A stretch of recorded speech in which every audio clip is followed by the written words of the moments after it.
sharp his pencil. Oh, okay. So that's the blurry. Okay. You have to decrypt it. Okay. Okay, starting. Derek's back. Go for it. Yeah, hello everyone. Topics for my presentation is Verne's knowledge about the Norse sagas, plus a possible subtext in his novel about Scandinavia, which he initially insisted on calling Le 9672, the one usually referred to as lottery ticket or une billet de loterie. I hope you can understand what I'm saying. I'm not a native speaker, neither in French or English, and I take some medicines that makes it a little difficult for me to articulate, but I'll try. Coming here, it has been exciting. I really have been looking forward to coming here, to this fjord, as we would say in Norway, where it just outside opens up towards the Gulf of St. Lawrence, this region, the Vikings' Vinland. Although the sailing distance over here is 1,000 kilometers, I feel a little close. I can have it here. I don't know if you know much about the lottery ticket novel, but it is, in fact, that one of the characters, he was based here, fishing, and he wrote this letter, posted at the tiny French archipelago, Saint-Pierre et Miquelon, which is just over here. And it says, I don't expect you to remember, it says, Dear Hulda, you will be happy to learn that our fishing campaign, which has been going on for a year now, is coming to an end, and soon I will be back with you and my family home at Dal, that is in Telemark, Norway.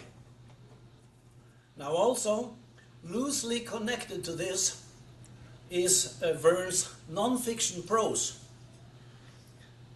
Découverte de la Terre, about this the great voyages and the explorers.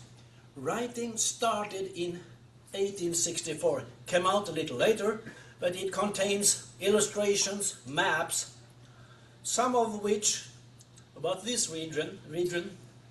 This is the first volume, and the book contains also descriptions of the Northmen of Scandinavia and their exploration of the regions west of Iceland around year 1000. And here Verne emphasized the ancient Norse sagas as a source. He says, thus these sailors were the Northmen, a name generally given to those Scandinavian, Norwegian and Danish pirates during the Middle Ages. But while all the information we owe to the ancient Greeks and Romans about these Hyperborean lands so vaguely are, the same cannot be said of the adventurous enterprises of the men of the north as recounted in the sagas. And going on, another chapter, Verne says about the exploration of, hang on, did I go a little too long? No. While this fascination for the sailors of the north, this is an image from Antifer and this is from Sandorf, probably because he was a sailor himself. Learning to sail on the Loire with his brother Paul, and eventually, as we have heard already, owning 3 yachts in succession, the Saint-Michel in 1, 2, 3. Anyway, he appears well informed, and regarding discovery of the Americas, Verne writes regarding the chapter about Christopher Columbus. The Normans of Scandinavia had certainly landed on these unknown shores. The Greenland colonists had explored the land of Vinland, but such was the prevailing mindset at the time, such was the improbability of the existence of a new world that Greenland, Vinland and Labrador were considered merely an extension of European lands.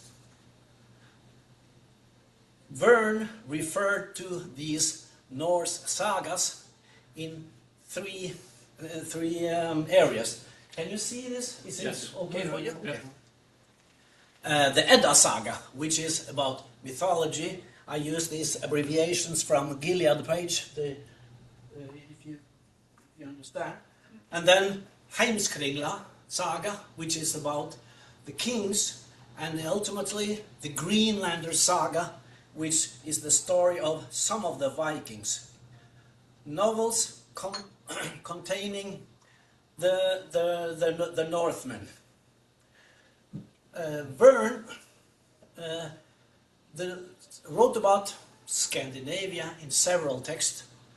We spoke about it yesterday, like even on the glass, wintering in the ice, written before he was 30, going to Greenland looking for lost sailors. And the last one, as you spoke about, Derek, Chateau Meteor, the meteor hunt, that it was up around the table yesterday also. Verne said, Greenland means terre verte, terre blanche would have been more appropriate for this snow-covered country.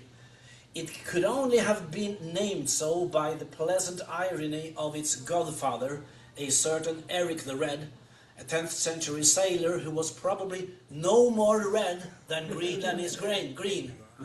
Perhaps, after all, this Scandinavian was hoping to persuade his compatriots to come and colonize this green Hyperborean region. Now this Eric the Red, he set out from Snaefell Peninsula on Iceland towards Greenland and settled there, following in the wake of countryman Ingolf Gunnbjörn, its discoverer 5 years earlier. We spoke about it yesterday. Some of you have been at the Jökull, and this in the Breidafjord. That's where he lived. So we set out from there. It's all accounted for in this beautiful book. It calls the Flateyjar book. It's called that. It was the flat island in this Breidafjord, which all this written down. What version Verne read, I don't know. Anyway, that red-haired, hot-headed, had become an outlaw. He was chased from Iceland up for manslaughter, sailed west past Cape Farewell on the southern tip of Greenland, and built a vast settlement for himself and his people. I have some of these quotes in French, some in English, so you feel free to read. I'm not reading all that's up there. Anyway, Eric the Red, he was in fact born in Norway over here, on the western southern tip there. I live up there. And the sailing distance, I'm showing you this because in my head, Verne probably understood this better than others because he was a sailor. The globe is narrow around the top, right? So this distance here, for 500 years, this what in the Norse called the Western Realm, extending all the way here to Greenland. And they had for 500 years routes going between Greenland and Bergen on the western coast. And for a sailor, oops, I don't know what happens. I'm just shaking this and it scrolls. Can I have it there? Sure. Yeah. Anyway, today with the weather forecast and satellites, but thinking like a sailor. You just look out the window and say, okay, we go. Then there are 2 hours out to the Shetland. 2 days sailing around the clock. 2 days at sea, Shetland, Faroes, Iceland, Greenland. Sailing from here directly to Norway, that's 8 hours, full steam on a sailing vessel. So as you can imagine, I'm coming to, if you can sail from there to there, of course you can sail over to the Baffin Island. as they eventually did. That's what I'm coming to write. That's what Jules Verne knew. Eric set out from Snæfell's Nes, as we say. This means peninsula. Extending north of the bay. You commented on it yesterday. You've been on the northern tip of out there. With the famous Jökull here. Famous with this on this image. I asked myself, was this maybe Verne's inspiration for selecting Snæfellsjökull for the start of Lidenbrook's descent into the earth? I said this has been researched by Verne since 1864, according to bibliographies, the same time as Journey came out. Not important, but could have been a connection. We all know this famous quotes from Journey, Heimskringla of Snorre Sturlason. Well, Snorre Sturlason, maybe one thinks, in my head, that's his way of keeping a fictitious character away from reality. I don't think it's misspelling at all. It's runic. Those are the types, absolutely identical, the one from Snorre Sturlason. And we all remembered it. Descent into the crater of Snæfellsjökull, where Mount Scartaris cast its shadow in July, bold traveler, and you will reach the center of the earth, as I did, Arne Saknussemm. So, evidently, Verne had knowledge about the sagas of the chronicles about the Norse king.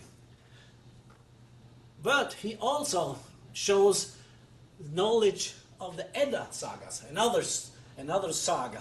It's evident in, do I need to read all this? You know, Joyous Misère, remember? The fragment of novel, posthumously not published, but it's known.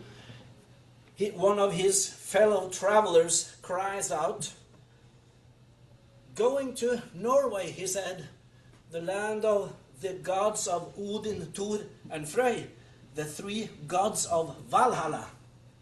And as quoted regarding Eric the Red, eventually also Jules Verne knew the Greenlanders saga, which describes Eric the Red's travel to Greenland.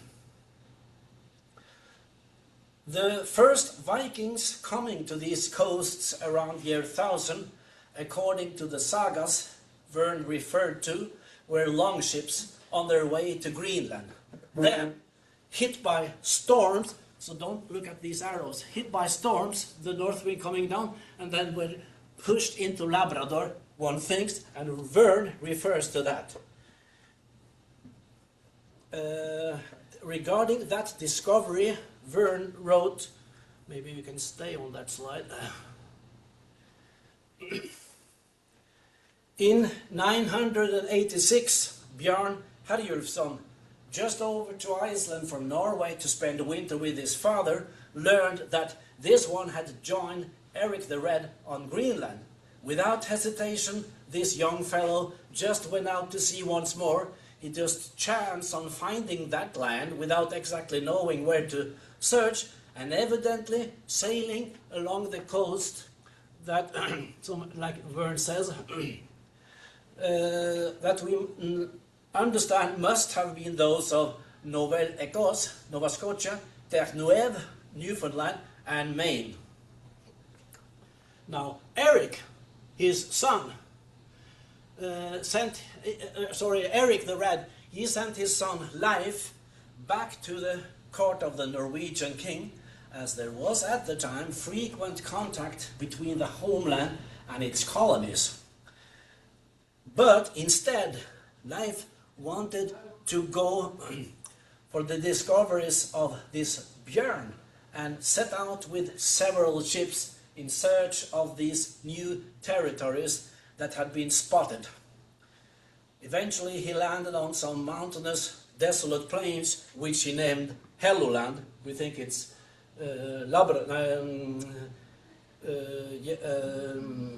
what did I say? Which island? Baffin Island, probably. And the place we without hesitation recognize as Terre-Neuve, Newfoundland. Upon arrival, he established a big settlement and called it NAJVS, which is Norse for Leif's building. So there it is, just across, out here, across the Gulf of St. Lawrence. According to scientific archaeological excavations today, the Vikings' Vinland. Lands or Meadows National Historic Site under the umbrella of Parks Canada. To conclude the saga part of my presentation, I asked myself, perhaps is this Norse ancestry of Ole maybe the very reason why Verne selected to place his character, Ole the Norwegian fisherman, in the vicinity of Newfoundland, in little higher up, Saint-Pierre-et-Miquelon, here. Verne writes about this. Ole had been gone for a year. As he had said in his letter, a tough campaign, these winter fisheries around Newfoundland. The Norwegians have a strong heritage, by the way. Their ancestors were intrepid seafarers. Now, still staying in that topic a little, Scandinavia, but focusing on topic, I don't know, what would you say? 9672?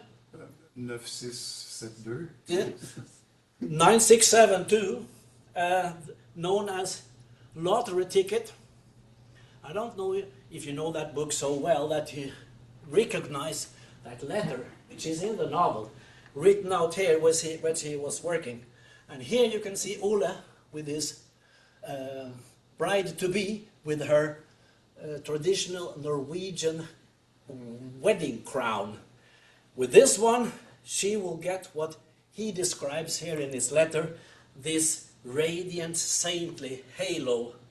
And he says, in the end, one last adieu, your Ole Bent.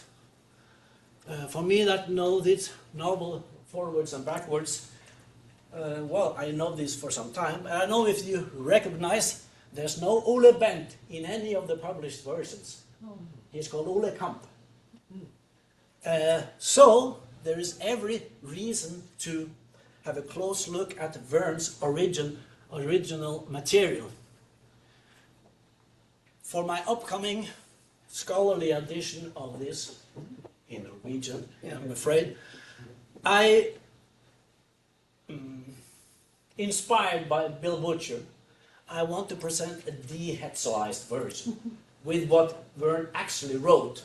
So, and I will present my readers access to the handwritten material. This one is the scan from the library in Nantes in Musée Jules Verne, and as I have indicated in my heading, they had, publisher and author, a heated discussion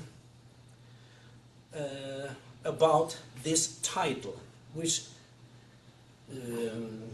Hetzel thought was a little heavy, difficult to remember, and he used strong language here. Anyway, he says something like, why on earth, Verne, have you chosen this difficult number for title? Yes, I asked myself, why? And why wait until the mid-1880s if he had materials for this in 1861? Verne scholars have over the years debated this, some have at least, the most noteworthy, maybe the late Olivier Dumont of Société Jules Verne, in the bulletin article, several of them, speculated whether this is a date. Could it be the date when he met Victor Hugo, which we now know he never did? The date when he met Etzel? The date for their first contract?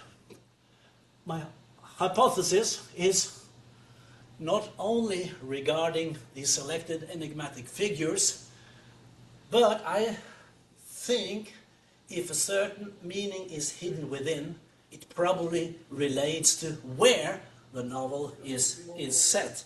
I would say Scandinavia, suggesting, that's what I'm suggesting, that Verne saw the end of Swedish king's reign over Norway, that political events around 1884 made him decide to start writing, historically called in Norwegian history books the 9th of June resolution, an ongoing political liberation process all the time since 1872. First of all, regarding this cryptic number, Verne was quite persistent. He insisted on having that title, and when he was pressed by Etzel, he said, okay, you can suggest a subtitle. 9672 is to be the title. Suggest something and you have the alternatives. This is Verne's reply in a letter. Or at the end, would the French suggest a title with an H? There's this silent... Anyway, he said Hulda Hansen. Could be. And I want to select that because Hulda.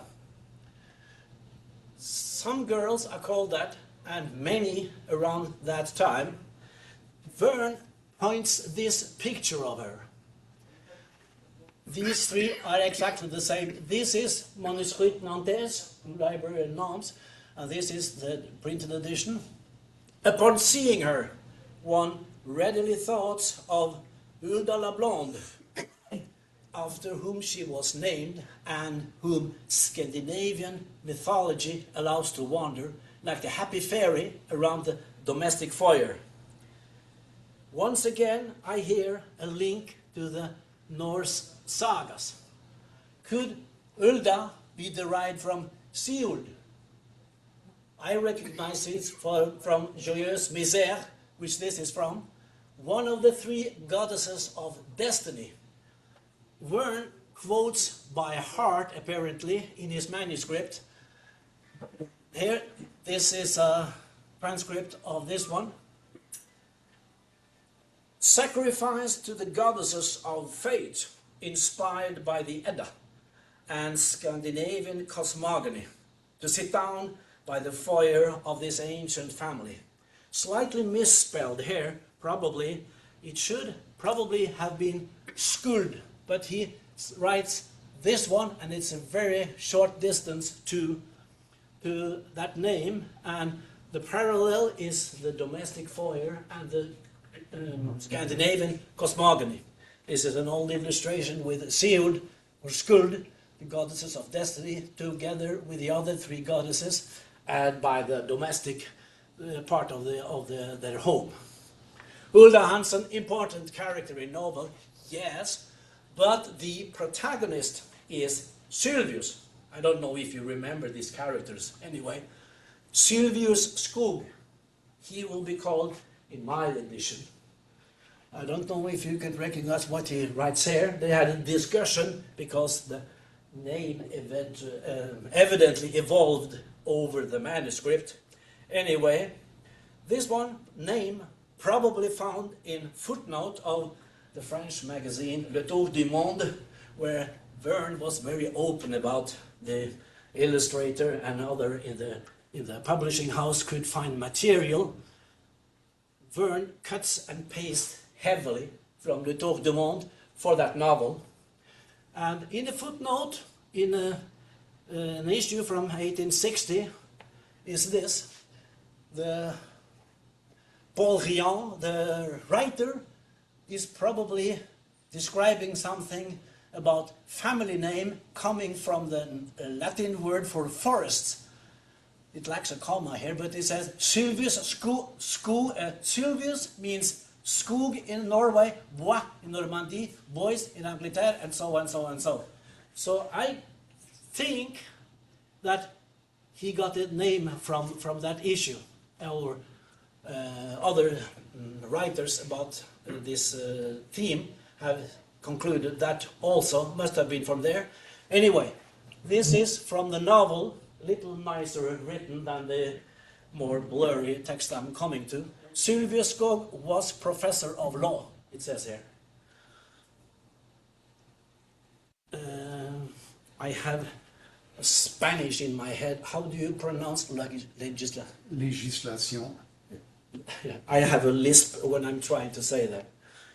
Anyway, going to the travel diary from Verne when he was in Norway 25 years earlier.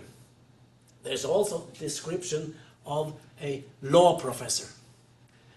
Introduced at the Christiania railway station, as they both were introduced, being invited on a day trip just north of the Norwegian capital, to the country residence of a doctor Verne needed to go see 3 times while in Norway. He had his stomach problems and he had a recommendation from Paris, and he got a friend, Dr. Book, which is the main character in the novel, if you remember. This is his personal friend.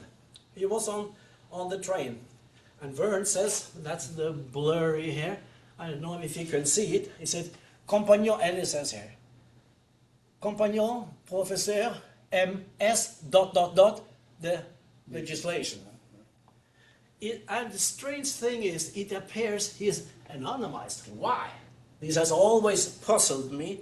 I don't know how well you know the Backwards to Britain or the Voyage Angleterre de Cause. In there, in the manuscript itself, it's a similar anonymization. The Reverend Mr. S... Catholic priest. And that's in the manuscript. Well, they never come to the printers, so I don't know if that stayed that way. Ian Thompson, scholar in Glasgow, says this refers to Mr. William Smith, later Archbishop in Edinburgh.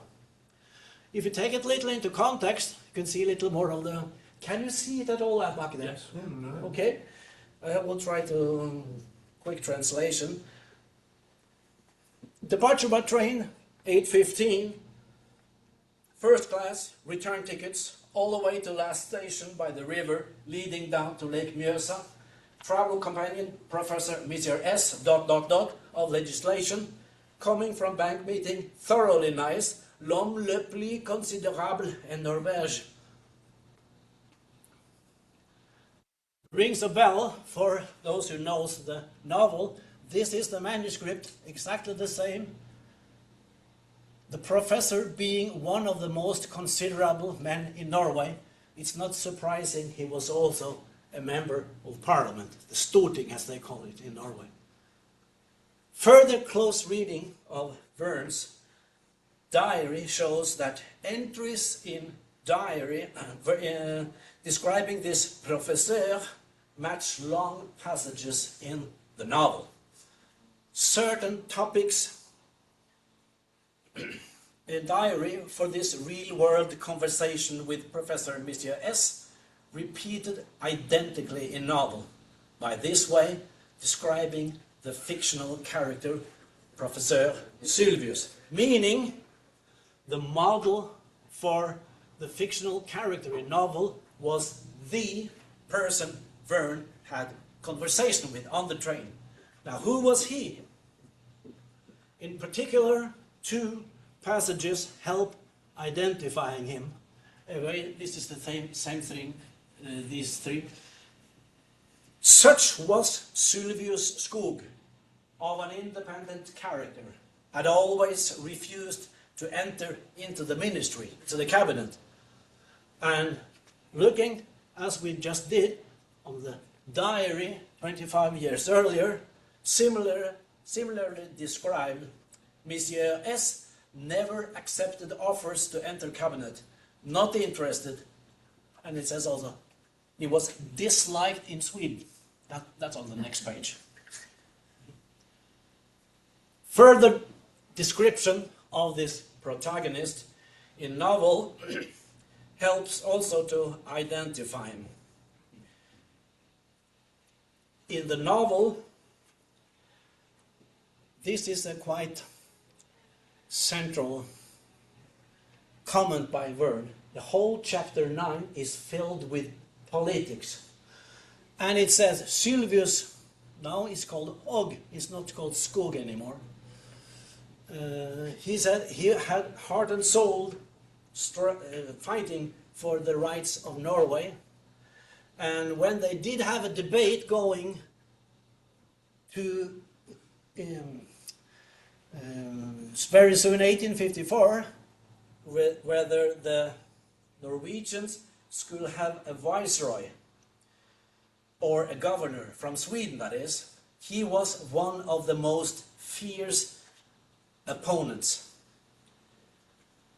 All of this, and there are more, I have to keep this short, this is the biography of what was in those days. He was the most important man in Norway.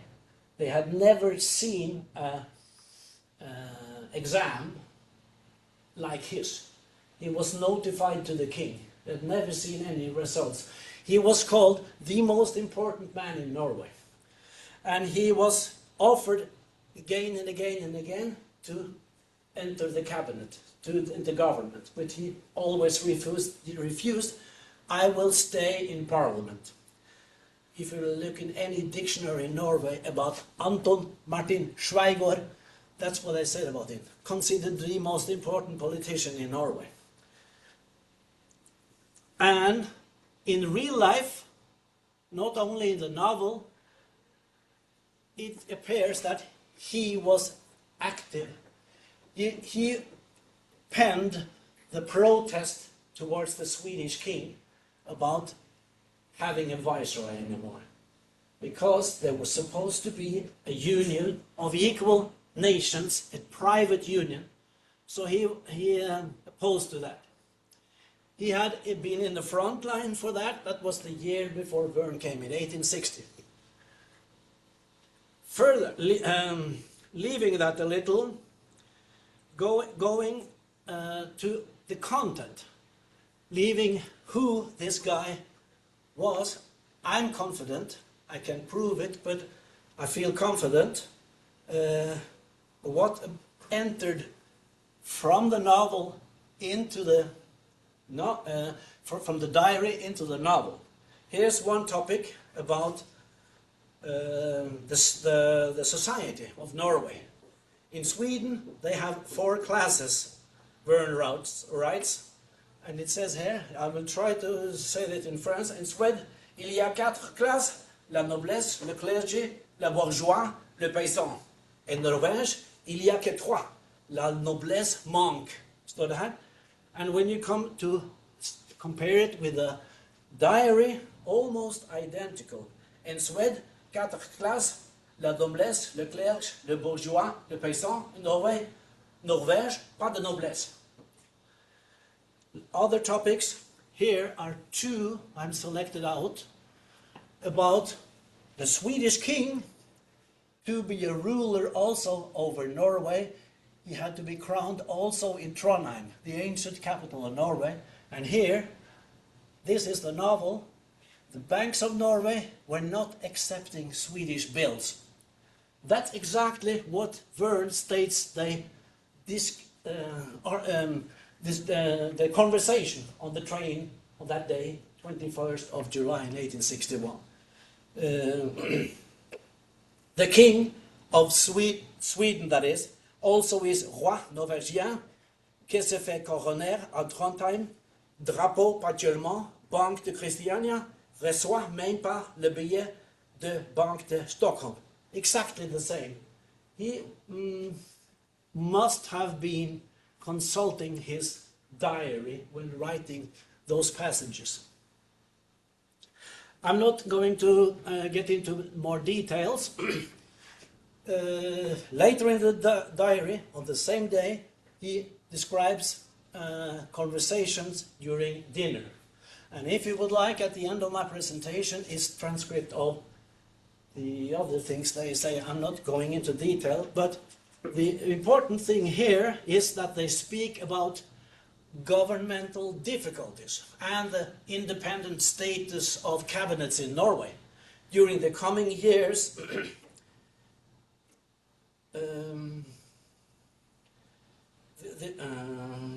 at that time, in the Union, the Swedish king appointed cabinet ministers independently.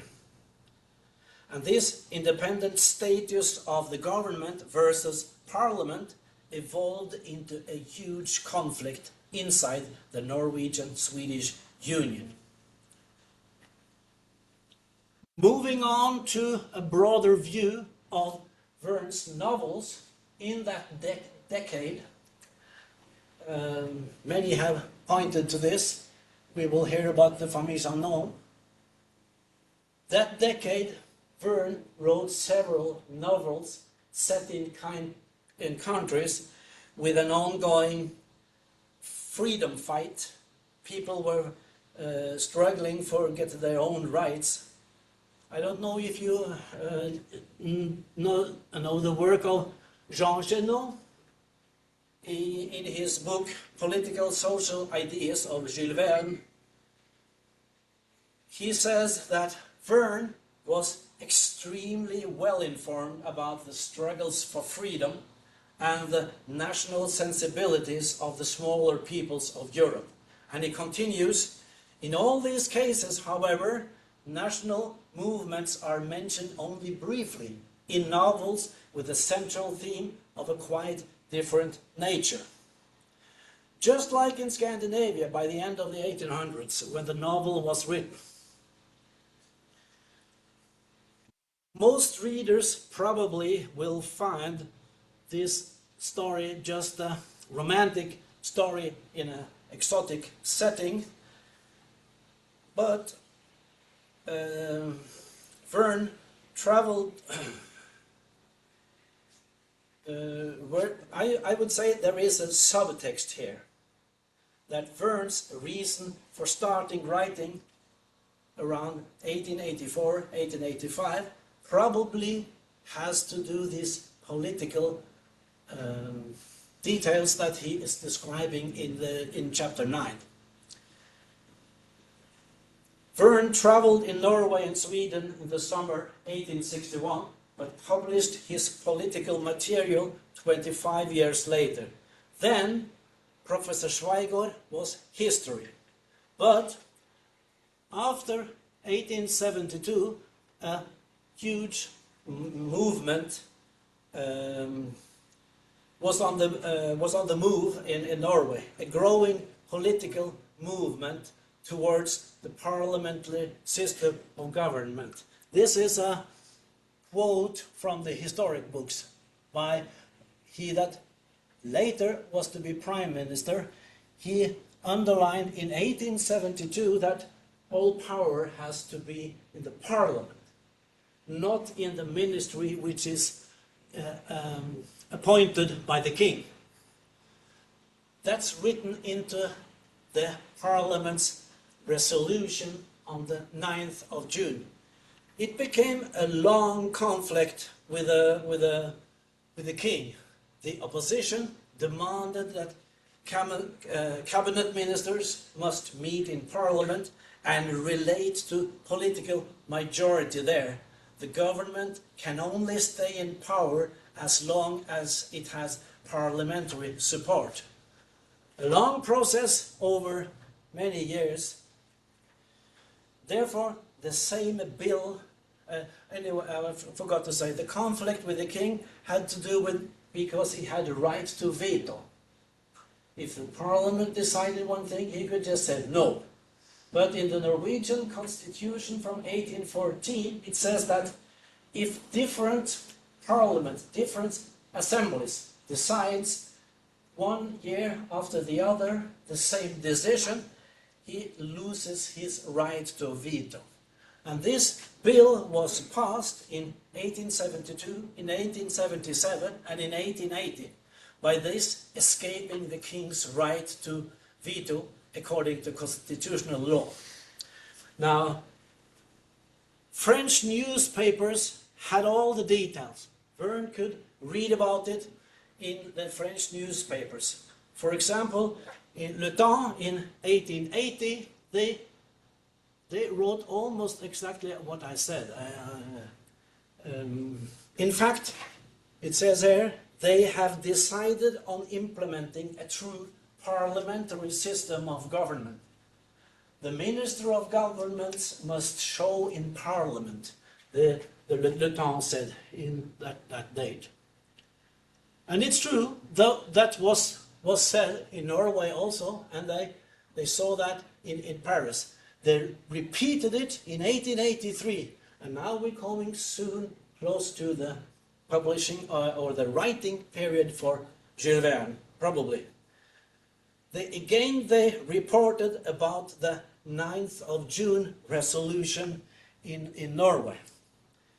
But hang on. Is there a confusion of years? 1880 or 1872?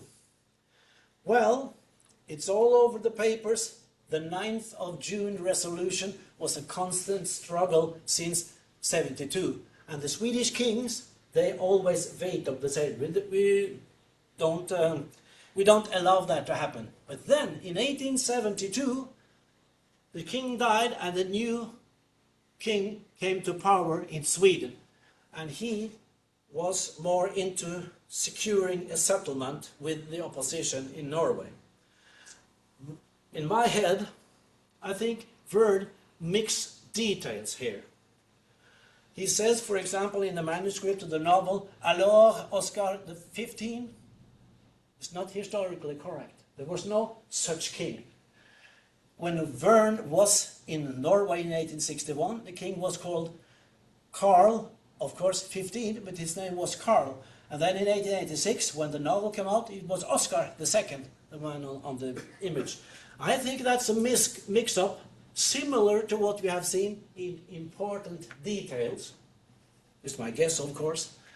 Like, for example, in the Poe essay, 3 Sundays in a Week, he states that the globe is evolving around its axis from east to west, which it doesn't. Our globe turns against the clock, right? And regarding Phileas Fogg's address, Verne mixed up house number in Savile Row with year. Sheridan lived in 14, not in 17. He died in 16, not in 14. These kind of details are all over the place. Eventually, this process, political process going on, it was delayed by impeachment processes, heavily commented in Paris. Also, what happened was that the Prime Minister, who stressed this independent status, as Verne had described in his diary, he advised the king to protest, keep on. So the Norwegian parliament, they impeached him. He lost his job and he was condemned. So then, in 1884, when this was clear, this king, Oscar II, he just said, okay, I'll approve your decision. This is commented here. In 1884, in Le Temps, the Stortinget had pronounced in favor of that the ministers now have to show in Parliament and listen to the Parliament. The King Oscar has approved this decision. Little fun fact, in the same issue, on the front page, was Verne's serial, Archipelago on Fire. So I guess both Edsel and Verne opened that page. I don't know, of course, but indications that he knew this. I'm coming to the end now. This Schweigor that I said must be Professor Sylvius. He died in 70, and for 13 years a sculptor was working on a monument. And shortly prior to this approbation by the king, this huge sculpture was erected. I don't know if you have been downtown Oslo. This is on the main street in front of the law faculty building. There, lots of people coming when this statue was erected as an honor of Mr. Schweigert. And the funny thing is, or maybe it's not, we can speak more about AI later on. I have tried to ask AI, can you find me that very page where that was in the papers and they say yes, and everything is wrong. So I'm still struggling. I don't believe it, but anyway, probably he knew. So inside that building, as is shown on an illustration, a lottery ticket, the drawing of the lottery was. It was inside here.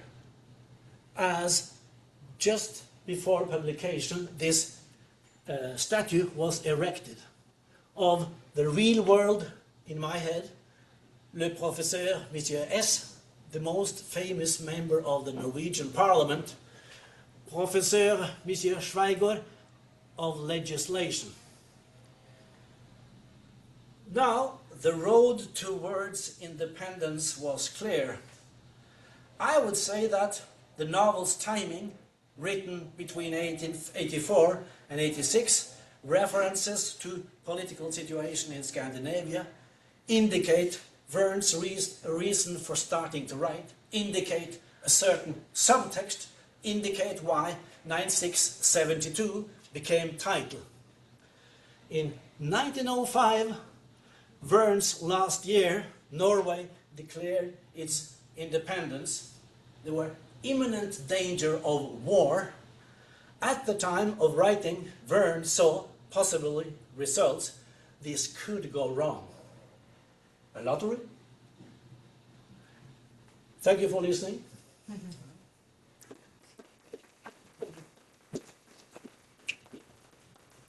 I promised a link to transcriptions. I have some material on the end here.